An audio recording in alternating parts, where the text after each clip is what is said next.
Morning everyone, सबको बहुत नमस्कार नमस्कार, हर महादेव। उम्मीद कर रहा हूं कि सबकी क्लास स्टार्ट हुई है। अगर आपने मुझे देखना सुनना शुरू कर दिया तो एक बार बताएंगे। एक सेकंड। हाँ हाँ। मनीष, नवीन, सुषमा, सुरेश, मिश्रिया, रंजीत, संतु कुमार, अनुभव, आशीष, जय सुशीला, ललित, बिहारी बाबू, मिस्टर तिवारी, पुरेश, बलराम जी, अर्जुन, अमित को सब जुड़ गया है। तो उम्मीद कर रहा हूं कि आप सब बढ़िया होंगे। ऐसा लग रहा है मुझे जैसे अभी सैटरडे संडे ही क्लास आपके साथ नहीं हुई, पर ऐसा लग रहा है जैसे बहुत दिनों के बाद क्लास ले रहा हूं। काफी दिन से लग रहा है जैसे हो गए हैं। और क्लियर है। अच्छा, लास्ट क्लास में आपको जहां तक मुझे याद आ रहा है, ये मैंने आपको न्यूटन का सेकंड लॉ में आपको बताया था, और इसमें मैंने आपको फॉर्मूला बताया था कि किसी वस्तु पे नेट फोर्स लगेगा। नेट फोर्स का मतलब है कि जो असंतुलित बल, अनबैलेंस्ड फोर्स लगेगा, जो फोर्स बैलेंस नहीं हुआ है, वो किसके बराबर है? Delta P by delta T के संवेग परिवर्तन की दर के। यहां तक मैंने आपको बताया था। इसी फॉर्मूले में आगे बढ़े थे हम, तो हमने नेट फोर्स का एक फॉर्मूला निकाला था, F = ma। तो उम्मीद कर रहा हूं कि शायद मैंने आपको यहाँ तक बताया था, आपको याद भी होगा, जो बच्चे सारी क्लास लेते हैं। यहां तक बताया था ना? हमारे हमारे सौरभ, कार्तिक, राजीव, अंकित सिंह, कोर्स खत्म कर दो प्लीज। कोर्स खत्म, क्लास नहीं बंद कर, कोर्स खत्म नहीं करना है। अब यहाँ पर F = ma है, ठीक है। और मैंने कहा कि एक फॉर्मूला हमारे पास फोर्स का था, संवेग परिवर्तन की दर delta P by delta T, ठीक है। अब हम थोड़ा सा आगे बढ़ते हैं। एक चीज मैंने आपको बताई थी कि अगर आपको फोर्स को मेजर करना है, तो अगर मैं मास को नापूं किलोग्राम में, अगर मास के लिए किलोग्राम यूज करें, एक्सेलरेशन की यूनिट होती है SI मीटर पर सेकंड स्क्वायर, तो फोर्स की यूनिट होगी न्यूटन। और यहाँ से मैंने आपको बताया था कि 1 न्यूटन जो है वो होता 1 किलोग्राम मीटर पर सेकंड स्क्वायर है ना। तो 1 न्यूटन किसके बराबर है? किलोग्राम मीटर पर सेकंड स्क्वायर के बराबर। ये हमारा सारा लास्ट पॉइंट है ना। चलो अब आगे बढ़ते हैं। अब एक चीज देखना, न्यूटन फोर्स का फॉर्मूला F = ma। इसमें काम करते हैं। अगर मैं SI यूनिट इंटरनेशनल सिस्टम को यूज ना करूं, अगर मैं CGS सिस्टम को यूज करूं, CGS प्रणाली को, अब आपको पता है CGS सिस्टम होता है, CGS सिस्टम, इसकी फुल फॉर्म आपको पता है CGS की फुल फॉर्म क्या होती है? इसकी का मतलब होता है सेंटीमीटर, G का मतलब होता है ग्राम, और S का मतलब होता है सेकंड। यानी कि हम एक काम करें कि लंबाई के लिए मीटर के जगह सेंटीमीटर का यूज करें, और मास द्रव्यमान के लिए किलोग्राम के जगह ग्राम का यूज करें। यानी कि हम इंटरनेशनल सिस्टम से बाहर निकलकर लंबाई को मीटर में नापकर, ना नापकर सेंटीमीटर में नापें, द्रव्यमान को नापें ग्राम में, उसको कहते हैं CGS सिस्टम। तो CGS सिस्टम में जो है ना, ये जो फोर्स की यूनिट होती है वो होती है डाइन, यूनिट ऑफ फोर्स। बल का जो मात्रक होता है, वहां पे बल को न्यूटन नहीं नापते, वहां पे बल को नापते हैं डाइन में। तो फोर्स की यूनिट होती है वो होती है डाइन, DYNE, डाइन, ठीक है। इसका बराबर है डाइन के बराबर। अब यहाँ पे देखना, ये हमें पता है कि SI सिस्टम में, इंटरनेशनल सिस्टम में फोर्स के लिए न्यूटन का यूज करते हैं, CGS सिस्टम में डाइन का यूज करते हैं। जैसे क्वेश्चन आता है कि 1 न्यूटन में कितने डाइन होते हैं, कोई बच्चा निकाल के बताएगा? भाई डाइन आपको पता चलेगा कि CGS प्रणाली में बल के लिए यूज करते हैं, न्यूटन SI सिस्टम में बल के लिए यूज करते हैं, तो 1 न्यूटन में कितने डाइन होते हैं? ये पेपर में कई बार आ चुका है। ये बताओ।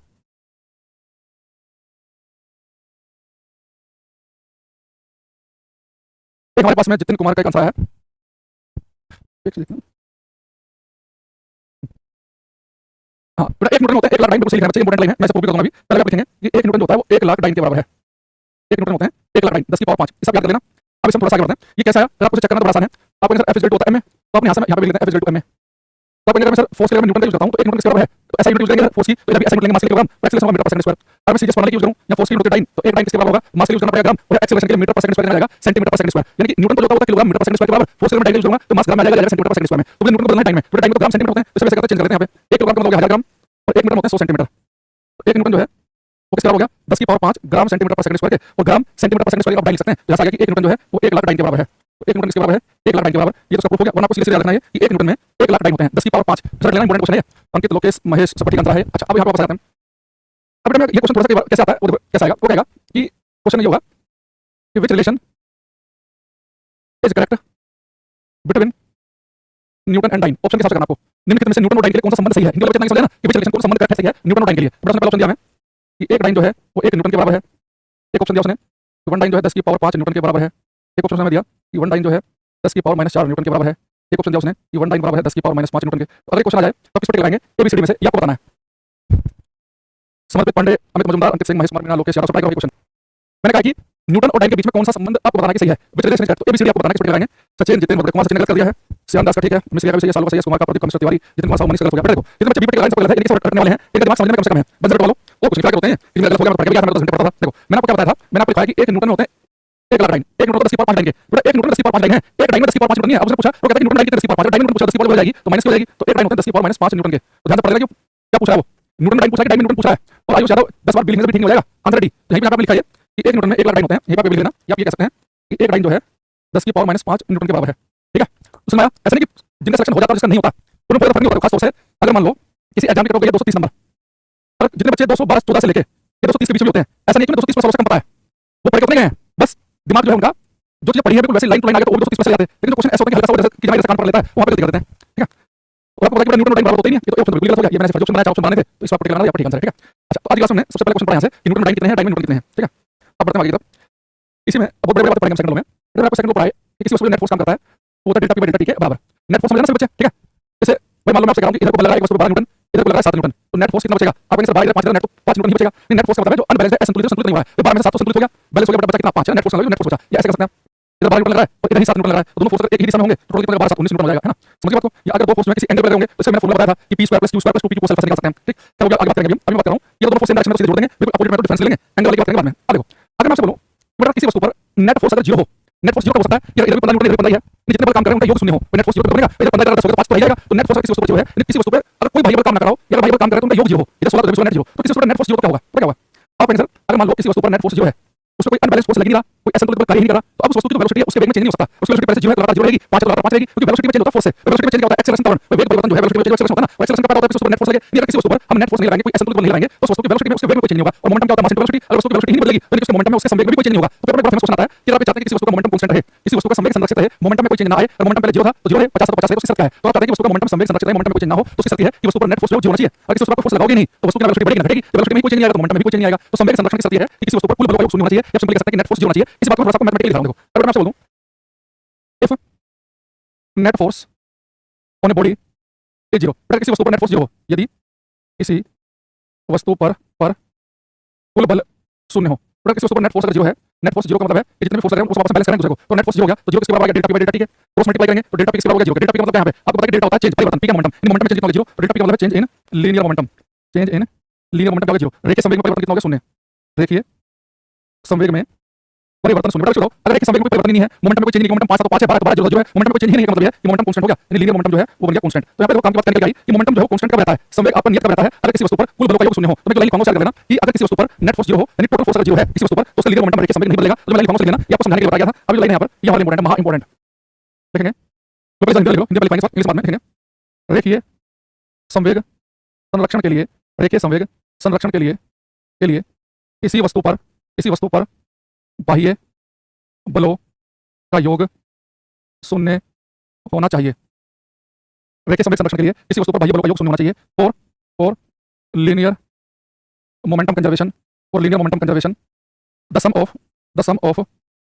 External forces on a body should be 0, और linear momentum conservation the sum of external forces on a body should be 0। ठीक है, नहीं वैलिडिटी कुछ एक्सटेंड नहीं होता है हमारे यहाँ, तो वैलिडिटी बता दी गई है। ठीक है, तो मैं आपसे कि अगर आप चाह रहे हैं कि किसी वस्तु का जो मोमेंटम है, किसी वस्तु का जो संवेग है वो कांस्टेंट है, यानी कि मोमेंटम जितना था उतना ही रहे, तो ऐसा कब हो सकता है? मैं बताओ, अगर एक वस्तु है मान लो कि 2 किलो की, इस 2 किलो की वस्तु है, इसका मोमेंटम क्या होगा? आपके वस्तु का मोमेंटम होता है मास इनटू वेलोसिटी, अब मास उसका 2 किलो है, अगर मैं इसकी वेलोसिटी को बदल दूं, इसके वेग को बदल दूं, तो वेग बदलने से मोमेंटम भी बदल जाएगा। अगर वस्तु का वेग ही ना बदले, इसकी वेलोसिटी ही ना बदले, तो मोमेंटम चेंज नहीं होगा, और वेलोसिटी कब नहीं बदलेगी? उसको फोर्स नहीं लगेगा। मैं आपको इतना बता चुका हूं कि फोर्स ही वो बाह्य कारक है, बल ही वो एक्सटर्नल एजेंसी है जो किसी वस्तु की स्टेट बदल सकती है। इस वस्तु की स्पीड बढ़ानी हो, घटानी हो, रोकनी हो, चलाना हो, चलती को रोकना है, बल लगाना पड़ेगा। अगर किसी वस्तु पर नेट फोर्स 0 देंगे, इस वस्तु पर बाह्य बल का योग 0 का मतलब ये है कि बाहर निकलने वाली नेट फोर्स जो है, कुल बल 0 है किसी वस्तु पर, उसकी वेलोसिटी में चेंज नहीं होगा, उसके वेग में परिवर्तन नहीं होगा, तो उसके संवेग में भी परिवर्तन नहीं होगा। तो मोमेंटम को कांस्टेंट बनाए रखना है, संवेग को उतना ही बनाए रखना है, तो उसकी शर्त है कि वस्तु पर बाह्य बल का योग 0 होना चाहिए। ये समझ में आया कि नहीं आया? ये बच्चा कि ऊपर से जा रहा है गुरुदेव, बढ़िया भाई, 2 4 चाहिए है ना, देखो कंपटीशन बढ़ जाएगा, अगर सब कुछ समझ आ जाएगा तो बड़ी समस्या हो जाएगी, सरकार के ऊपर बड़ा प्रेशर बन जाएगा कि भाई सब बच्चों के नंबर जो है 100 में से 100 आ रहे हैं, हम लोग किसे दें, है कि नहीं? ऐसे बच्चे बच्चों की क्लास के लिए अब हमारे पास में अभी तक मैंने आज जो 2 पॉइंट लिखा है, दोनों के दोनों में से कोई सा भी किसी पेपर में चिपक सकता है। ये भी क्वेश्चन बहुत बार पूछ चुका है कि 1 न्यूटन में कितने डाइन होते हैं, तो जैसे आपको पता है कि 1 मीटर 100 सेंटीमीटर के बराबर होता है, 1 किलोग्राम 1000 ग्राम के बराबर होता है, 1 सेंटीमीटर में 10 मिलीमीटर होते हैं, वैसे आपको जानना है कि 1 न्यूटन 1 लाख डाइन के बराबर है। दूसरा भी इंपॉर्टेंट है कि वस्तु का कि मोमेंटम संवेग ना बदले, तो संवेग कब नहीं बदलेगा? जब उसके ऊपर नेट फोर्स 0 होगा, यानी कुल बाह्य बल का योग the sum of external force 0 होगा। ये 2 पॉइंट समझ में आ रहा है? लेकिन बच्चे कैसे हैं और क्लास में तो चाहते हैं कि जो उनके भाई बंधु हैं, जो बच्चे पढ़ाई करने में कंपटीशन बढ़े, जो कि समाज सेवा में पूरा ध्यान है, वो कह रहे हैं जग भला तो खुद का भला है भाई। कोर्स खत्म होगा, अपनी लेंथ खत्म होगा, पहली क्लास में बता कितने लेक्चर होंगे, है ना? अब तुम्हारे पेपर 1 महीने बाद तुम बैच आज ले लो तो कोर्स खत्म हो जाएगा, हैं? आ गया, चलो ठीक है। अब ऐसे जो आज क्लास में सारे पॉइंट पढ़ेंगे ना, सारे के सारे ही बड़े पॉइंट हैं। अब इसी से जो मैंने आपको बताया किसी वस्तु पर नेट फोर्स लगता है delta P by delta T, इससे क्वेश्चन आपसे पूछूंगा, ये आपको थोड़ा सोच के बताना है, ये भी आता है क्या में ये कह रहा है कि प्रश्न आ रहा है, कह रहा है कि खुद का भला तुझे भला, ये सोच इसका पढ़ने में ध्यान नहीं है, इसका ध्यान इसमें कि मास्टर से कमेंट पढ़ ले और 4 मिनट बच्चों की क्लास टाइम पास करवा दे, है ना? चलो अब देखो, आपने चीज देखी, आप सब लोग क्रिकेट खेलते होंगे, कभी जीवन में क्रिकेट खेला होगा, है ना? और नहीं भी खेला तो देखा तो सब नहीं है, तो आप क्रिकेट जब खेलते हो या खुद भी खेल रहे हो, अपने बात ध्यान दी होगी कि जैसे मान लो कि कोई शॉट मारा किसी बैट्समैन ने और फील्डर के पास कैच आया, फील्डर कोई कैच करता है, अच्छा फील्डर होता है, तो क्या करता है? कैच करते समय अपने हाथों को पीछे खींच के जाता है, वो कैच चलेगा तो अपने हाथों को पीछे खींचेगा। तो क्वेश्चन आता है कि कोई फील्डर कैच करते समय अपने हाथों को पीछे खींच के ले जाता है, इससे क्या फायदा होता है कि वो जैसे बोलाई सीधे कैच नहीं पड़ता, कि बोलाई सीधे से पकड़ ले, ऐसे बंद कर ले, वो अपने हाथों को पीछे खींच के ले जाता है। आपने जब स्लिप वाले फील्डर को देखा होगा कि बोला त्रिपुल ऐसे हाथ में खींच के जाते हैं, जितना तेज शॉट आएगा उतना हाथ खींच के जाएंगे, उसका फायदा क्या होता है? देखो अब बात समझना, बेटा कैच करने का मतलब क्या है? जैसे मान लो कि आपकी बॉल भागते आ रही है, आपने बॉल को स्टॉप कर दिया तो बॉल को पकड़ लिया, ये तो कैच करना है। तो एक फील्डर ने क्या किया, एक शॉट आया उसके पास में और बॉल उसने ऐसे पकड़ लिया, ऐसे करके पकड़ ली। एक ने क्या किया कि बॉल वही बॉल जो कि तो आ रही है उसके पास में, लेकिन ये फील्डर क्या करता है? हाथों को पीछे खींच के ले जाता है और बॉल को यहां पर रोकता है। तो एक बंदा क्या कर रहा है कि बॉल को ऐसे पकड़ रहा है और एक ऐसे पकड़ रहा है। अब इन दोनों में फर्क क्या है? बच्चे बताओ, जैसे बॉल इसने भी कैच किया, उस वाले ने भी कैच किया, इसने बॉल को फाइनल रोक दिया, इसने भी रोक दिया, तो बॉल को कैच करने का मतलब है कि स्टॉप कर रहे हैं, उसका कैच को पकड़ने का तरीका है कि एक ने बॉल को रोक दिया, एक थोड़ा सा हाथ को पीछे खींच के ले गया। तुम बताओ, जब कोई बॉल भागते वाली होगी तो उसके पास वेलोसिटी वेग तो होगी, भागते वाली बॉल, और बॉल के पास मास द्रव्यमान भी होता है। ये बॉल जब भाग रही होती है तो उसके पास होता है मोमेंटम संवेग, क्योंकि बॉल कुछ ग्राम की भी किसी वेलोसिटी से वेग से भागते वाली है। ये बॉल जो थी इसके पास मोमेंटम था, आपने बॉल को रोक दिया कि वेलोसिटी 0 तो मोमेंटम कितना कर दिया 0। यहां पर भी बॉल वही बॉल भागते वाली थी, इसके पास मोमेंटम था, रोक दिया कि मोमेंटम कर दिया 0। इन दोनों केस में मोमेंटम में चेंज तो सेम ही कर रहे हैं, मतलब मोमेंटम 20 था, इसने रोक के 0 कर दिया, इसने 20 से 0 कर दिया, दोनों सेम किया। इन मोमेंटम में चेंज संवेग में परिवर्तन दोनों सेम कर रहे हैं कि उसको मोमेंटम 100 था तो ये भी 0 कर दे रहा है, ये भी 100 वाले को 0 कर रहा है, मोमेंटम में चेंज दोनों सेम है। लेकिन ये भाई अपने हाथ को पीछे खींच के ले जा रहा है, एक्चुअल में टाइम को बढ़ा रहा है, वो टाइम को इंक्रीज कर रहा है, उस कैच करने के टाइम ड्यूरेशन को बढ़ा रहा है। इसने मतलब कैसे कर लिया, ये अपने हाथ को पीछे खींच के ले जा रहा है, टाइम को इंक्रीज कर रहा है, मोमेंटम में चेंज दोनों सेम कर रहे हैं। इसने बॉल को रोका, इसने बॉल को रोक दिया दूसरे वाले ने भी, लेकिन दूसरे वाले ने टाइम को इंक्रीज किया, नीचे के लिए बढ़ेगी तो ऊपर घटेगी, तो इसके हाथ में फोर्स है वो कम लगेगा, तो कम से कम चोट खाएगा, ऐसा कर रहा है। तो टाइम को इंक्रीज करा है। जब कोई फिल्टर कैच करते समय अपने हाथों को पीछे खींच के ले जाता है, एक्चुअल में टाइम को इंक्रीज कर रहा होता है ताकि समय बढ़ेगा तो उसके फोर्स कम से कम लगेगी, तो टाइम को बढ़ा के फोर्स को कम से कम कर रहा है। काम दोनों ही कर रहे हैं, काम ये भी कर रहा है, बॉल को भी रोक रहा है और दूसरा वाला भी बॉल को रोक रहा है, तो मोमेंटम में चेंज, संवेग में परिवर्तन दोनों सेम कर रहे हैं। एक बॉल भागती आ रही है, एक बेटा फिल्टर ने क्या कंट्रोल दी, मोमेंटम का सोच जीरो। अच्छा फिल्टर ने क्या किया, सोच जीरो इसने भी किया, संवेग परिवर्तन दोनों के लिए सेम है, सोच जीरो इसने भी रोक दिया, सोच जीरो इसने रोक दिया, बस वही काम अधिक समय के टाइम नीचे के लिए बढ़ेगा तो कम से कम लगेगी। इसमें नीचे देखिए आप क्रिकेट भी खेलते हो, कभी देखो बॉल को बैट्समैन को शॉट मारा और आपको रिएक्शन का टाइम नहीं मिला तो बॉल आपके पास अचानक आके अपने से हाथ लगा दिया या आपने बॉल को अपने से हाथ लगा दिया तो ज्यादा चोट लगती है। इंटरनेशनल क्रिकेट के बाद वो फिर होता है उंगली तक टूट जाती है, बीच में लगी वो फाड़ देगी, बहुत जाएगा। लेकिन कितना भी उतना ही तेज शॉट हो, आज आप आपका फोकस बना और आपने उसको ऐसे पकड़ा, वो उतना ही तेज शॉट और आपको पता भी नहीं चलेगा। जैसे अभी वो इंडिया इंग्लैंड मैच चल रहा था, आपने देखा होगा कि वो जडेजा ने पहली इनिंग में शॉट मारा के खींचकर, तो उनको बोला था सही पास का नाम था, नाम मत उसका स्पिनर था ना, जिसने लास्ट विकेट लिया इंग्लैंड के बॉलर ने, तो सीधा उसके हाथ पे लगी नीचे, तो उसके हाथ की उंगली में टूट गई, तो उसकी इंजरी बहुत सारी, तो वही चीज थोड़ा सा पीछे खींचा तो ऐसे था वो नीचे कि वो माहौल भी नहीं पा रहा था कि वो अपने हाथों को पीछे खींच के ले जाए, तो इंजरी होगी उसे सेकंड इनिंग में बहुत लास्ट में बॉलिंग करनी पड़ी, तो ऐसे लगा रहा है। तो फिर अपने हाथों को पीछे खींच के ले जा रहा है ताकि टाइम लगाकर फोर्स को कम कर सके। ये चीज आपको देखने को मिलेगी। ऐसे मान लो कि फर्स्ट है, हार्ड फर्स्ट है, ये हार्ड सरफेस है, अब मान लो कि यहाँ पे पड़ी हुई ये रुई का ढेर है, ये कॉटन है, ठीक है, कॉटन। एक व्यक्ति जो है वो पूरा इसे हाइट से दो व्यक्ति कूद रहे हैं, ये कूदा यहाँ पे हार्ड सरफेस पर मारी इसने, ये रुक गया, इस ये पूरा वीकेंड ये रुक गया, लेकिन जब वीकेंड कूदेगा उसे चोट कम क्यों लगेगी, वो भागते आ रहा है, ये व्यक्ति 60 किलो का मास भी है, वेलोसिटी भी भागते आ रहा है, ये सरफेस पर रुक गया, तो इसका मोमेंटम भी पीछे कितना होगा, जीरो, इसका मोमेंटम भी जीरो है, ये भागते आ रहा है, इसके पास मोमेंटम है, ये भागा हुआ मोमेंटम है इसके पास, ये वीकेंड ये भी फाइनल रुक गया, तो मोमेंटम में चेंज दोनों सेम ही हो रहा है, लेकिन तुम रुई में गिरेगा तो रुई को दबाते दबाते थोड़ा देर के बाद देगा, जब टाइम लग रहा है ज्यादा, टाइम ज्यादा फोर्स लगेगा कम, जब चोट कम लगेगी तो कोई वीकेंड गिरता है तो गिरने में अधिक समय लगता है।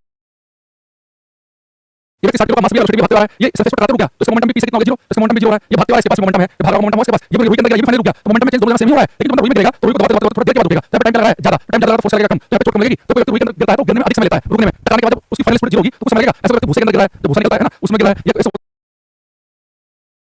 भागा हुआ मोमेंटम है इसके पास, ये वीकेंड ये भी फाइनल रुक गया, तो मोमेंटम में चेंज दोनों सेम ही हो रहा है, लेकिन तुम रुई में गिरेगा ये कूदा यहाँ पे हार्ड सरफेस पर मारी इसने, ये रुक गया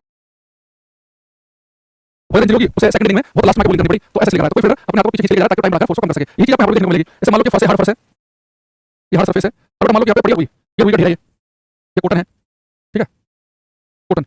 एक व्यक्ति जो है वो कूदा इसे हाइट से दो व्यक्ति कूद रहे हैं, ये कूदा यहाँ पे हार्ड सरफेस पर मारी इसने, ये रुक गया, इस ये पूरा वीकेंड ये रुक गया, लेकिन जब वीकेंड कूदेगा उसे चोट कम क्यों लगेगी, वो भागते आ रहा है, ये व्यक्ति 60 किलो का मास भी है, वेलोसिटी भी भागते आ रहा है, ये सरफेस पर रुक गया, तो इसका मोमेंटम भी पीछे कितना होगा, जीरो, इसका मोमेंटम भी जीरो है, ये भागते आ रहा है, इसके पास मोमेंटम है, ये भागा हुआ मोमेंटम है इसके पास, ये वीकेंड ये भी फाइनल रुक गया, तो मोमेंटम में चेंज दोनों सेम ही हो रहा है, लेकिन तुम रुई में गिरेगा तो रुई को दबाते दबाते थोड़ा देर के बाद रुकेगा, जब टाइम लग रहा है ज्यादा, टाइम ज्यादा फोर्स लगेगा कम, जब चोट कम लगेगी तो कोई वीकेंड गिरता है तो गिरने में अधिक समय लेता है रुकने में, टकराने के बाद जब उसकी फाइनल स्पीड जीरो होगी तो कुछ समय लगेगा। ऐसा व्यक्ति भूसे के अंदर गिरा है, जब भूसा निकलता है ना उसमें गिरा है, ये ऐसे होती सॉफ्ट चीजों के अंदर गिरा तो अधिक समय में जाकर रुका है, जब ये टाइम इंक्रीज करेंगे तो फोर्स चोट लगेगी कम से कम। तो अपने क्वेश्चन की लैंग्वेज कैसे आएगी, वो सका कोई फिल्टर कैच करते समय अपने हाथों को पीछे खींच लेता है, ठीक है, तो ये बात हम न्यूटन के नियम से समझा सकते हैं कि वो टाइम बढ़ाकर फोर्स कम से कम अपने हाथ पर खाए, न्यूटन के नियम से बता सकते हैं सेकंड लॉ से, ये क्या बोलेगा ऐसा वो क्यों करता है, तो लिखा हुआ ताकि टाइम इंक्रीज करे और फोर्स कम से कम लगे, इस तरह की बातें आपको देखने को मिलेगी, ठीक है। तो हमारे पास में क्या बताता हूं, आज की क्लास में 3 क्वेश्चन बताया अभी तक। सबसे पहले बताया कि 1 न्यूटन कितने टाइम के बराबर है, 1 लाख टाइम के, या 1 टाइम में कितने न्यूटन होता है 10 की पावर -5 के। तो दूसरा मैंने बताया कि किसी वस्तु को मोमेंटम आप चाह रहे हैं कि उतना उतना ही बना रहे तो उस पर कुल बल का योग शून्य होना चाहिए, ये बात आपको ध्यान रखनी है। और तीसरा क्या होता है, मैंने आपको फिल्टर कैच करते समय हाथ पीछे खींच के ले जाओ, इसमें टाइम को इंक्रीज कर रहा है, जब टाइम बढ़ेगा तो फोर्स लगेगा कम से कम लगेगा, ठीक। अब यहां पर एक चीज बात बता रहा हूं, ये हमारे पास F = delta P delta T, ठीक है। तो आपको बताया फोर्स कौन सा फोर्स होता है, फॉर्मूला में नेट फोर्स, ठीक।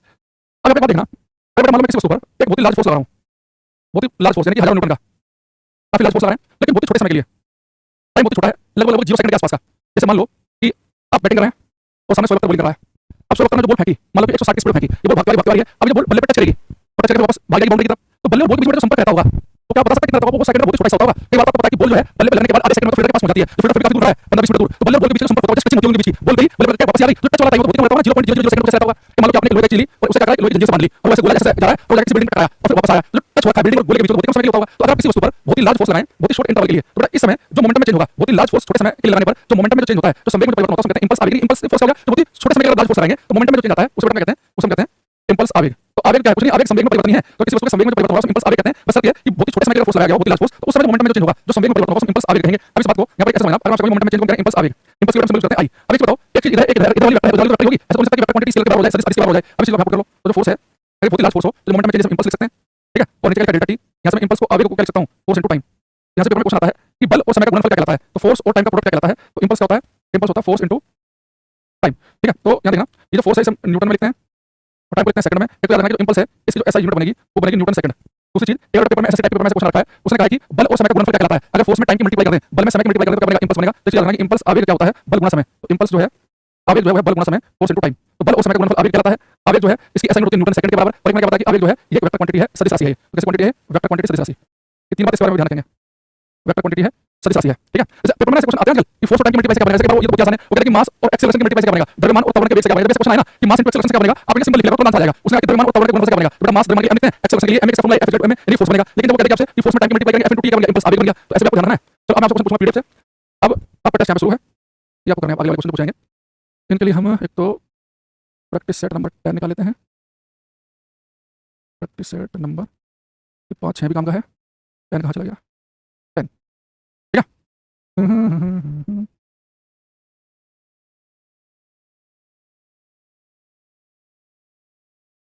सबसे पहले आप एक क्वेश्चन करेंगे कि ध्यान से करना है। रूट डायरेक्ट नहीं है, थोड़ा घुमा के है कि रेखीय संवेग लिखा है। आप इसे रेखीय संवेग किस लक्षण का लिखा है? इसमें पढ़ेंगे तब तक रेखीय या रेखिक एक ही बात है, रेखिक भी लिख सकता है मैं। रेखिक संवेग के संरक्षण का सिद्धांत बताता है कि किसी निकाय का रेखिक संवेग ध्यान करना। The principle of conservation of linear momentum state that रेखिक संवेग के संरक्षण सिद्धांत बताता है कि that linear momentum of system किसी निकाय का रेखिक संवेग। ये 4 ऑप्शन रखे हैं, वो ध्यान से करना। पहले हम लोग कहा कि रेखिक संवेग संरक्षण सिद्धांत, तो पहले हम लोग रेखिक संवेग संरक्षण सिद्धांत कहता क्या है, तो उसके आधार पर क्वेश्चन करना है। कोई कमेंट अटक गया बीच में कहीं? ये कमेंट शो नहीं हो रहे मुझे किसी के। अब पिछले 10 12 मिनट से आ गया। अच्छा, लोगों के पीछे क्वेश्चन चल जाते हैं एक बार। ओके, देखो रेखिक संवेग कहां है? रेखिक संवेग संरक्षण सिद्धांत क्या बताता है? पूरा रेखिक संवेग संरक्षण सिद्धांत है क्या? रेखिक संवेग संरक्षण सिद्धांत ये है कि अगर किसी वस्तु पर नेट फोर्स 0 हो, यानी कि बाह्य बल का योग 0 हो, तो मैंने आपसे कहा नेट फोर्स 0 हो तो मोमेंटम रहेगा कांस्टेंट। इसलिए कहा कि रेखिक संवेग संरक्षण बताता है कि संवेग नहीं बदल सकते हैं। अगर उसको नेट फोर्स लगेगा तो बदल देंगे, कब नहीं बदलेंगे? अगर नेट फोर्स लगेगा तब नहीं बदलेंगे। तो कहा कि कैन नॉट बी चेंज, बदल नहीं जा सकता है, गलत हो गया। Can not means constant, constant नहीं रह सकता, कांस्टेंट रह सकता है बाह्य बल का योग 0 हो। सी में can be change only internal force को फर्क नहीं पड़ता, can be change only external force active से लिखा है। वो रेखिक संवेग संरक्षण सिद्धांत कहता है कि किसी वस्तु में बाह्य बल नहीं लगाएंगे तो संवेग संरक्षित रहेगा। अगर बाह्य बल लगा हुआ नेट फोर्स लगा हुआ तो मोमेंटम चेंज हो जाएगा। बहुत अच्छा लगा मुझे देखकर। इधर बच्चों ने डी आंसर लिखा है इसका। जैसे यहाँ अर्जुन बिहारी बाबू हो, हिना कुरैशी हो, अनिमेश कुमार है, सुषमा है, कार्तिक, लेकिन इसने ये कौन बच्चा है? नहीं, कार्तिक ने लिखा, सूर्य ने लिखा था, बाकी सब ठीक है। देखो बेटा आप सुनना, इसने हमने क्या पढ़ा कि अगर किसी वस्तु पर बाह्य बल का योग 0 हो तो मोमेंटम कांस्टेंट रहेगा। अगर बाह्य बल का योग 0 नहीं होगा, बाह्य बल कार्य करेंगे तो फिर मोमेंटम कांस्टेंट रहेगा, मोमेंटम बदल जाएगा। तो दो चीजें मैं कह रहा हूं, किसी वस्तु पर बाह्य बल नहीं लगाएंगे तो मोमेंटम नहीं बदलेगा, नहीं लगाएंगे तो नहीं बदलेगा, लगाएंगे बदलेगा। अगर नेट फोर्स 0 है, किसी वस्तु पर बाह्य बल का योग 0 है, नेट फोर्स 0 तो मोमेंटम कांस्टेंट रहेगा, नेट फोर्स 0 नहीं है, नेट फोर्स लगा तो मोमेंटम बदल जाएगा। ठीक है, ये सब पता है। राम प्रकाश पीछे क्लास देख रहा है ना, ये क्लास में मजाक बनाओ, इधर मजाक भाग चला है ना। अच्छा, अगला क्वेश्चन आप बताएंगे। ये बेटा शरीर है, पिंड लिख लो। यहाँ पे लिखा है एक पिंड पर एस संतुलित बल कार्य करता है। संतुलित बल समझिए, एस संतुलित बल जो अनबैलेंस फोर्स मतलब एस संतुलित बल बैलेंस नहीं हो रहा, मेरे बाहर चाहे तो यानी कि नेट फोर्स बचा 8 न्यूटन बचा, एक पिंड पर एस संतुलित बल कार्य करता है तो पिंड क्या होगा? एक पिंड पर एस संतुलित बल कार्य करेगा तो पिंड मस्ट रिमेन एट रेस्ट। अगर पिंड पर एस संतुलित बल कार्य करेगा तो रहना चाहिए। एक में कहा कि उसे must move with uniform velocity, उसे एक समान वेग के साथ चलना चाहिए, मस्ट बी एक्सेलरेट होना चाहिए, सर्कल में मूव करना चाहिए। क्या होगा? एक पिंड पर एस संतुलित बल काम करे तो क्या होगा? क्वेश्चन नंबर जो लिखा खाली एबीसीडी लिख रहे हैं, लेकिन किसी आंसर ध्यान दे रहा हूं। प्रिंस कुमार ने मिस किया ने बड़ा अच्छा लिखा, मिस्टर वाली देखो बेटा। एक वस्तु पर अनबैलेंस फोर्स का मतलब क्या है कि मान लो फोर्स 12 न्यूटन, इधर 6 न्यूटन, तो नेट फोर्स कितना बच गया? 6 न्यूटन अनबैलेंस है। तो अनबैलेंस फोर्स का मतलब होता है कि किसी वस्तु पर नेट फोर्स काम कर रहा है, तो किसी वस्तु पर कुछ फोर्स काम करेगा तो फोर्स का पता करता है F होता है m में। अगर किसी वस्तु पर अनबैलेंस फोर्स है तो 100% एक्सेलरेट करेगी, तो गति आ जाएगी, एक्सेलरेट करेगी, यानी उसकी वेलोसिटी उसके वेग में परिवर्तन होगा, वो एक वेलोसिटी से भागेगी। तो आंसर क्या बनेगा? हमारे पास में सी ऑप्शन। तो जितने बच्चे लिख रहे हैं काले कुमार को छोड़कर बाकी सब ठीक है। क्वेश्चन एक बबलू वाला है जो हमारा नाम खा रहा है, बबलू का आंसर देगा। हमारा मामा है बबलू मामा। जीवन में एक हमने हिंदू शादी देखा था जो एक अनुपम खेर की मूवी आई थी, दिल मूवी का है, जिसमें वो क्या कहते हैं, मक्खी की मक्खी को निकालता है चूसता है, कितनी चाय खराब हो जाए, चाय पी लेता है। ये दूसरा हमने बबलू मामा देखे हैं। हिंदू से नहीं अपने लिए, ऐसा नहीं कि फैमिली परिवार के लिए नहीं है। तो ये नाम खराब कर रहा है, आंसर पूरी अस्थिर बबलू बता रहा है। बबलू मामा बबलू आंसर देगा, प्लीज पढ़िए। ये क्या है? किसी वस्तु पर एसेंशियल बल काम करेगा। एसेंशियल बल का मतलब ये है अनबैलेंस फोर्स का मतलब ये है कि जो फोर्स बैलेंस नहीं हो रहा है, किसी वस्तु पर नेट फोर्स है, अगर किसी वस्तु पर नेट फोर्स होगा, जब किसी वस्तु पर फोर्स होगा तो उसको एक्सेलरेट करेगी ही करेगी। ये देखना पिछला क्वेश्चन भाई, ये कहा कि if body is not accelerated, अगर कोई एक्सेलरेट नहीं करता ऐसा होगा, कोई पॉइंट एक्सेलरेट नहीं कर रहा ऐसा हो सकता है। एक कहा कि नो फोर्स एक्टिविटी कोई काम नहीं करे, नो अनबैलेंस फोर्स एक्टिविटी कोई असंतुलित बल काम नहीं करे, resultant force is not 0, a single force activity कोई पॉइंट एक्सेलरेट नहीं करेगा। नेट फोर्स का होता है F m। अगर कोई पॉइंट एक्सेलरेट नहीं कर रहा, उसका एक्सेलरेशन 0 तभी हो सकता है अगर नेट फोर्स 0 हो। नेट फोर्स 0 का मतलब है कि उसके ऊपर कोई अनबैलेंस फोर्स काम ना कर रहा हो। ये एक मतलब है ना, अगर कोई पॉइंट एक्सेलरेट नहीं कर रहा है इसका मतलब है कि उसके ऊपर नेट फोर्स 0 है, कोई अनबैलेंस फोर्स नहीं है, उसका मतलब नहीं उसके ऊपर काम नहीं कर रहा है, उसके ऊपर काम कर रहा है 12 न्यूटन इधर 12 न्यूटन इधर, लेकिन उसको एक्सेलरेट नहीं करेगी क्योंकि उसके ऊपर नेट फोर्स 0 है, जबकि बल उसके ऊपर काम कर रहे हैं तो नो फोर्स एक्टिविटी लिखेंगे, no unbalance force activity. But F में ध्यान रखना है, जो F नेट फोर्स होता है अनबैलेंस फोर्स, तो किसी उसके ऊपर अनबैलेंस फोर्स लगेगा, असंतुलित बल लगेगा तो उसको एक्सेलरेट करेगी, असंतुलित बल नहीं लगेगा तो उसको एक्सेलरेट नहीं करेगी। तो पिछले क्वेश्चन में क्या था कि पिंड पर अनबैलेंस फोर्स नहीं है तो एक्सेलरेट नहीं करेगी। दूसरे में क्या है कि पिंड एक्सेलरेट नहीं कर रहा है कि अनबैलेंस फोर्स नहीं है। ये दोनों एक दूसरे के भाई हैं। अब दिक्कत बच्चों से दिक्कत आती है, टीचर ने 9th क्लास में पढ़ाया ना, तो उन्हें बारीकी से बताएंगे, बताते हैं कि रिजल्ट में होता है, उसे पता नहीं कि F का मतलब क्या है। वहां पे F फोर्स नहीं, वहां पे F जो नेट फोर्स है वो अनबैलेंस्ड फोर्स है। हो सकता है कि उसके ऊपर 50 फोर्स लगे हो और सारे बैलेंस करेंगे तो उसको एक्सेलरेट नहीं पाएगी, एक्सेलरेशन पैदा करने के लिए, यानी कि उसको वेग में परिवर्तन करने के लिए, उसकी वेलोसिटी चेंज करने के लिए अनबैलेंस्ड फोर्स होना चाहिए। ठीक है, कौन सा क्या बनेगा? सभी ऑप्शन। अरे कुछ का नहीं आ रहा है, ठीक है ना।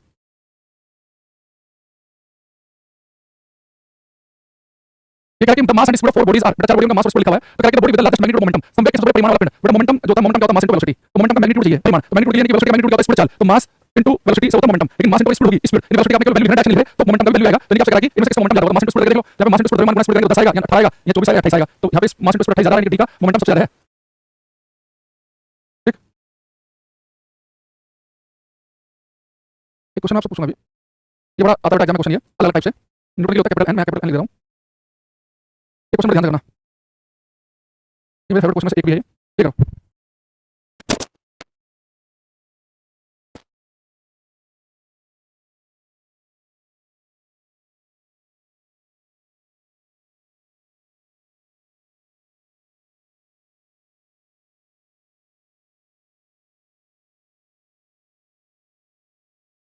क्या लिखा है? 20 ग्राम द्रव्यमान का एक पंप ऊंचाई से गिराया जाता है, यह नियत वेग से गिरते हुए, नियत शब्द है, जैसे शब्द है नियत, यह नियत यानी कि कांस्टेंट, यह नियत वेग से नीचे गिरता हुआ पाया, नियत वेग समझ रहे हैं कि इसकी वेलोसिटी में कोई चेंज नहीं है, नियत वेग से नीचे गिरा है, तो नियत वेग से नीचे गिरा है तो उसको ट्राई करने वाला आपको कुल बल बताना क्या होगा।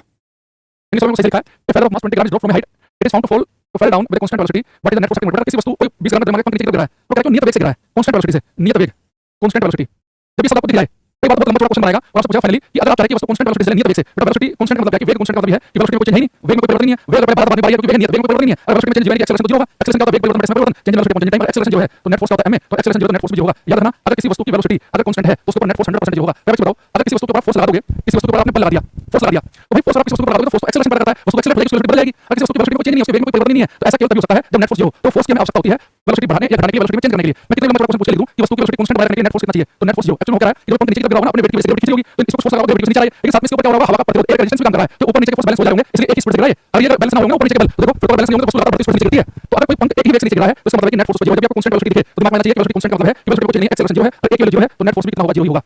ये बस समझ में आई आपको? तो बार-बार कमेंट रिफ्रेश करना पड़ रहा है, अटक जा रहे हैं कमेंट बीच में ना। हम्म,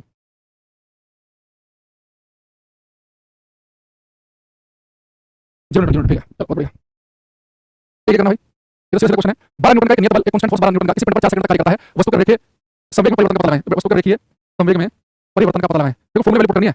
वस्तु के रेखीय संवेग में देखो बेटा किस वस्तु पर कितना बल लगाया, 12 न्यूटन का फिक्स फोर्स लगाया 12 न्यूटन का, कितने समय तक लगाया, 4 सेकंड तक। तो कह रहा है कि इसके वस्तु के संवेग में परिवर्तन डेटा से संवेग मोमेंटम बोलते हैं पी से, तो आपको पता है फोर्स का फॉर्मूला होता है डेटा का डेटा टी, संवेग परिवर्तन डेटा से परिवर्तन, डेटा कितना हो जाएगा, फोर्स इनटू टाइम। तो फोर्स कितना 12 न्यूटन का, ये 4 बार 48 और मोमेंटम का मात्रा क्या होता है, किलोग्राम मीटर पर सेकंड लिखा है मैंने आपको, तो 48 किलोग्राम मीटर पर सेकंड यानी कि 40 का आंसर आएगा। ठीक है, तो 40 का ये सही है।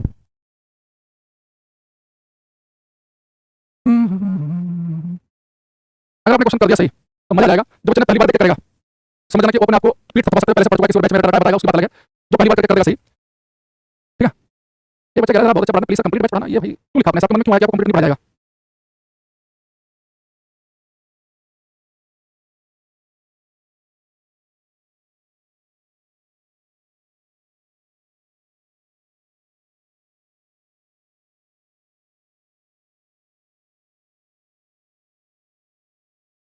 तो भैया देखो, इससे आगे 4 न्यूटन का एक बल 2 किलोग्राम द्रव्यमान के पिंड पर 4 सेकंड के लिए लगाया था। हम समझना कि 4 न्यूटन का बल है वो 2 किलोग्राम के पिंड पर लगा 4 सेकंड के लिए, एक पॉइंट पढ़ना 4 सेकंड के लिए लगाया। क्या ये मानते हुए कि सही, मतलब ये मानते हुए कि पिंड जो गूगल ट्रांसलेशन में यूज होती है वो बॉडी को सही कर देता है, थोड़ा पता है कि फिजिक्स के लिए ट्रांसलेट करना उसे।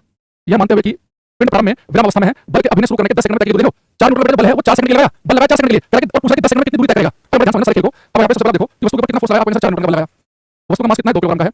अब आपने वस्तु फोर्स लगाया 4 न्यूटन 2 किलोग्राम का, तो वस्तु का एक्सेलरेशन तब निकालो, F = ma से 4 ये 2 1, तो एक्सेलरेशन कितना हो गया, 2 2 4 2 मीटर पर सेकंड स्क्वायर। यहाँ पे ध्यान रखना कि आपने जो फोर्स है ना ये 4 सेकंड के लिए लगाया, तो वस्तु 4 सेकंड तक ही एक्सेलरेट करेगी, 4 सेकंड तक ही त्वरित गति में होगी, 4 सेकंड तक उसकी स्पीड बढ़ेगी, 4 सेकंड के बाद फोर्स लगाना तो स्पीड बढ़ना बढ़ेगी, 4 सेकंड के बाद जो भी स्पीड होगी ना अगले 6 सेकंड तक वो उतनी स्पीड से चलेगी। यानी यहाँ पे क्या हो रहा है कि 10 सेकंड में पूछा कितनी दूरी तय की, तो शुरू के 4 सेकंड है, जो फर्स्ट 4 सेकंड है उनमें वस्तु एक्सेलरेट होगी और नेक्स्ट 6 सेकंड में वो एक ही स्पीड से भागेगी, 4 सेकंड बाद नहीं लगा उसमें, तो नेक्स्ट 6 सेकंड तक नहीं बनेगा। बस समझो, मैंने कहा कि वस्तु ने बल लगाया 4 सेकंड तक, तो 4 सेकंड तक ही त्वरित गति में होगी, तो पहले 4 सेकंड में कितनी दूरी चलेगी, उसने स्टार्ट किया 0 किलोमीटर अवस्था से, एक्सेलरेशन उसका 2 टाइम है 4 सेकंड का, तो कितना दूरी चलेगी ऐसे निकाल लो। s और t जब एक साथ करेगा तो ut + ½ t² सेकंड इक्वेशन लगाएंगे, u के लिए 0, एक्सेलरेशन है 2 टाइम 4 का 16, तो दोस्तों पढ़ेंगे कि 16 मीटर की दूरी चलेगी शुरू के 4 सेकंड में, तो शुरू के 4 सेकंड में चलेगी 16 मीटर, लेकिन अगले 6 सेकंड में कितना चलेगी, तो शुरू के 4 सेकंड के जो फाइनल स्पीड होगी ना अगले 6 सेकंड उतनी स्पीड से चलेगी, तो शुरू के 4 सेकंड में फाइनल स्पीड आएगी u + 80 से, तो शुरुआत की 0 से एक्सेलरेशन है 2 और 4 सेकंड के बाद स्पीड कितनी लगेगी उसकी 8 मीटर पर सेकंड। यानी आप समझना इसने विराम अवस्था से स्टार्ट किया तो इसका एक्सेलरेशन है 2, 5 सेकंड से स्पीड बढ़ेगी, 0 से 2 बढ़ेगी, फिर 4 फिर 6 तो 4 सेकंड में स्पीड होगी 8 में लगातार अगले 6 सेकंड 8 की स्पीड से भागेगी, तो अगले 6 सेकंड की स्पीड होगी 8 मीटर पर सेकंड होगी। टाइम कितना है 6 सेकंड का, तो डिस्टेंस कितनी चलेगी वस्तु की वेलोसिटी कितना बदल रही हो, तो दूरी कैसे निकालते हैं, दूरी निकालते हैं 4 गुना समय से। तो ये फॉर्मूला को लगाते हैं u + ½ वस्तु एक्सेलरेट करे, अगर वस्तु 1 की वेलोसिटी से भाग रही होगी तो फिर चलेगी दूरी आती है 4 गुना समय से, स्पीड इनटू टाइम से, तो स्पीड कितनी है 8 मीटर पर सेकंड, टाइम है 6 सेकंड का, तो दूरी आ गई 48 मीटर की। यानी नेक्स्ट 6 सेकंड में वस्तु 48 मीटर चलेगी और पहले 4 सेकंड चलेगी 16 मीटर, 48 और 16 64 मीटर, तो भी आंसर आ गया। तो बहुत सारे बच्चे इसका आंसर 100 मीटर लगाए होंगे, वो गलती कहां पे कर देते हैं, वो पता क्या सोचते हैं कि 4 न्यूटन का बल लगाया, मास से 2 किलोग्राम का एक्सेलरेशन आ गया 2 मीटर पर सेकंड स्क्वायर, तो देखते हैं कि 10 सेकंड में कितनी दूरी तय की, वो s = ut + ½ स्क्वायर में यहाँ पे टाइम को 10 ले लेते हैं कि वो सोचते हैं कि 10 सेकंड में निकालना है, तो 10 का स्क्वायर 100, 200 को करेगा 100 मीटर पर निकाल देंगे। बट वस्तु जो है ये जो एक्सेलरेट कर रही है वो पूरे 10 सेकंड के लिए नहीं कर रही है, वस्तु पे आपने बल लगाया 4 सेकंड के लिए, तो 4 सेकंड तक ही वो एक्सेलरेट करेगी, तो शुरू के 4 सेकंड तक तो उसका एक्सेलरेशन, शुरू के 4 सेकंड में 16 मीटर, लेकिन 4 सेकंड के बाद बल लगाना बंद हो गया, अब अगले 6 सेकंड एक ही स्पीड से भागेगी, वो स्पीड क्या होगी, तो शुरू के 4 सेकंड के बाद जो आखिरी स्पीड होगी अगले 6 सेकंड उतनी स्पीड से चलेगी, तो शुरू के 4 सेकंड के आखिरी में स्पीड थी 8, तो अगले 6 सेकंड में 8 की स्पीड से चलेगी, तो 48 और 16 64 आ गया। मुझे बताओ ये बात आपको समझ आई कि नहीं आई है ना, इस बात को समझ पाई कि नहीं? बिहारी समझ पे बाकी बच्चों ठीक है।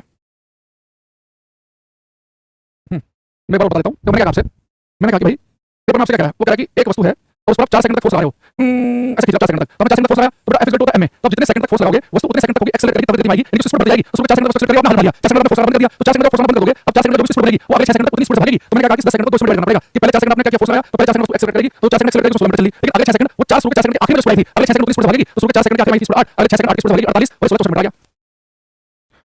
ये बड़ा क्वेश्चन है, बताओ बताना किसी तो देखो ना गलती कर रहे हो, बस सीधा पढ़ा के F = ma लिखा, निकाल लो और उससे u + ½ निकाल दिया, दिक्कत क्या है, इस ऑप्शन मिल जाएगा, उसका ठीक आंसर आ गया। इसी टाइप का क्वेश्चन है जैसे मैंने दिखाया आपको, लगभग वैसे क्वेश्चन है, आप इसे पढ़ पाओ। ये क्वेश्चन देखना क्या है कि एक आदमी 36 किलोमीटर प्रति घंटे की रफ्तार से चल रहा है, प्रतिक्रिया का समय 0.9 सेकंड है, रास्ते में एक बाधा को देखने पर ब्रेक लगाता है और 5 मीटर पर सेकंड स्क्वायर से मंदन करता है कि ब्रेक लगाकर स्पीड मंदन करता है, उसका रुकने से पहले तय की दूरी बताइए। अरे फोर्स ऑफ फ्रिक्शन दिया कहां इसमें, तेरा फोर्स ऑफ फ्रिक्शन काम नहीं करेगा जब तक फ्रिक्शन का जिक्र ना करे। हम ये मान के चलेंगे वस्तु स्मूथ सरफेस चल रही है।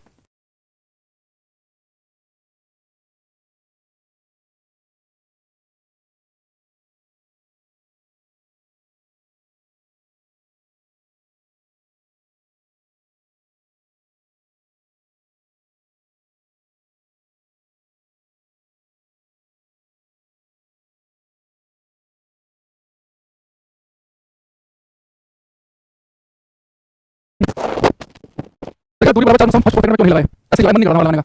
क्या देखो ये करेगा एक आदमी 36 किलोमीटर प्रति घंटे की रफ्तार से चल रही है, ठीक है। तो एक आदमी रफ्तार चल रहा है, उसकी शुरुआती स्पीड कितनी है 36 किलोमीटर प्रति घंटा। इसे मीटर पर सेकंड बदल लो तो क्या देखो ना, ऐसा यूज किया मीटर यूज का मीटर पर सेकंड स्क्वायर। तो आपको मैं बता दें कि 5 बटे 18 मल्टीप्लाई करेंगे तो मीटर पर सेकंड बन जाएगा 18 36, तो उसकी इनिशियल वेलोसिटी आ गई 10 मीटर पर सेकंड की। यहां तक आपत्ति आपको बिल्कुल नहीं। अब देखो प्रतिक्रिया के समय का मतलब क्या है, ये आदमी अपनी कार में ज्यादा अच्छा खासा गाड़ी चला रहा है और गाड़ी की रफ्तार बहुत ज्यादा नहीं है, बड़ी आदमी 36 किलोमीटर प्रति घंटे की रफ्तार चला रहा है यानी कि 10 मीटर पर सेकंड से।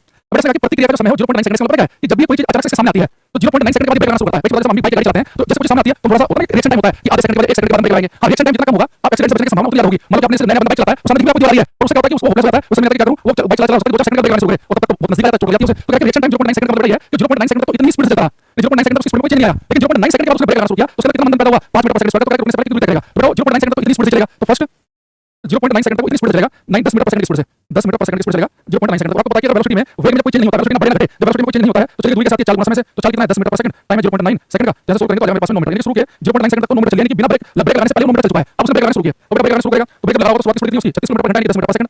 एक्सेलरेशन कितना है मंदन है -5 मीटर पर सेकंड स्क्वायर, वो स्पीड रही है। रुकने से पहले पहले शुरू की 0 तो क्या कितनी दूरी चलेगा, पूरा शुरू के 0.9 सेकंड तक तो लगातार 36 किलोमीटर पर घंटे से चलता है। जब वेलोसिटी ना बदले तो क्या करते हैं दूरी बराबर 4 गुना समय वाला फॉर्मूला लगाते हैं, ये फॉर्मूला लगाते हैं जब वेलोसिटी में कोई चेंज ना हो तो उसको एक्सेलरेट डिसेलरेट ना करियो, उसके अंदर तवड़िया मंदन नहीं है, उसको एक ही स्पीड से भाग रही है तो दूरी बराबर 4 गुना समय आ गया। अब उसमें मंदित होगी, उसके अंदर नेगेटिव एक्सेलरेशन आ गया तो चलिए दूरी कैसे निकालेंगे, टाइम नहीं रखा तो निकाल लो v square u square 2 s पहले स्पीड होगी 0 रुकने से पहले क्या ना 10 स्क्वायर 100 एक्सेलरेशन -5 हो गया s, तो 10 स्क्वायर 100 के बराबर s की वैल्यू 10 मीटर, यानी उसने जो ब्रेक लगाने से पहले 9 मीटर चल चुका है वो ब्रेक लगाना शुरू किया, अब रुकते हुए 10 मीटर की स्पीड चली, रुकते कितनी चली 19 मीटर।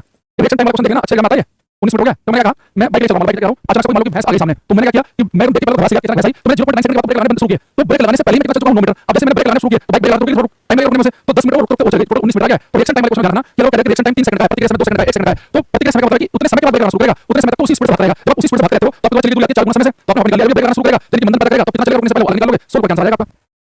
ये बच्चा पूछ रहा था कि पिछले क्वेश्चन में हमने शुरू के 4 सेकंड दूरी बराबर 4 गुना समय लगाया कि पढ़ना लिखने से दूर दूर तक संबंध नहीं आएगा। ठीक है, जब मन करता है वैसे देखा कि क्लास लाइव चल रही है तो क्लास में चले आते हैं। हमने आपको डिटेल में बताया था ये जो तीन क्वेश्चन लगाते हैं v = u + at या s = ut + half at square या v = u + 2as, ये तीन क्वेश्चन तभी लगाएंगे जब वस्तु का वेग कांस्टेंट नहीं होगा, वस्तु एक्सेलरेट कर रही होगी तब गति होगी। एक्सेलरेशन पॉजिटिव नेगेटिव वाली चीज है, जब वस्तु एक्सेलरेट करती है वो तब गति होती है, उसकी वेलोसिटी लगातार बढ़ रही हो। ये तीन क्वेश्चन तो लगाते हैं, वस्तु में वेलोसिटी बढ़े ना घटे तो क्या करते हैं, तो फॉर्मूला लगाते हैं दूरी बराबर 4 गुना समय वाला फॉर्मूला लगाते हैं वेलोसिटी में कोई चेंज ना हो। जैसे पिछले क्वेश्चन में वो वस्तु पर क्या कर रहा था 4 सेकंड तक फोर्स आ रहा था, जिसमें F होता है जिसमें फोर्स लगा वस्तु एक्सेलरेट करेगी, ये वाला फॉर्मूला क्यों लगाएंगे, ये फॉर्मूला लगाते हैं वस्तु एक्सेलरेट ना करे एक ही वेग से भागे, जब वस्तु एक्सेलरेट करती है तब ये वाला फॉर्मूला लगाते हैं वस्तु एक्सेलरेट करती है। यहाँ पर भी रिएक्शन टाइम 0.9 सेकंड का, 0.9 सेकंड तक उतनी स्पीड से भागते हैं, तो उसमें चलिए दूरी से फॉर्मूला निकाला, लेकिन 0.9 सेकंड का लगाना ब्रेक और मंदन पैदा हो गया तो हम ये वाला फॉर्मूला लगाएंगे। मैं सही क्लास आपको कनेक्ट होती है तो समूह ठंडा क्लास में जिस दिन मन करेगा आज पढ़ लेते हैं, आज लाइव देख लेंगे 4 क्लास देख लेंगे वाली क्लास में। ये तो यहाँ ऐसा नहीं कहानी चलेगी कि आज सुनाऊंगा कि राजा था उसके साथ बेटे थे और कहानी सुनाऊंगा कि राजा था उसकी संतान नहीं थी, रोज कहानी अलग अलग है, पढ़ना पड़ेगा। और बाकी अपनी पढ़ो तो टेंशन नहीं लेनी, देश को प्रभाव नहीं पड़ेगा, आपने पढ़ना कोई और पढ़ा है, सरकार को जितने कैपेबल लोग चाहिए उतने मिल जाएंगे, है ना। चलो तो आज के लिए इतना ही, बाकी मिलेंगे, थैंक यू, बाय।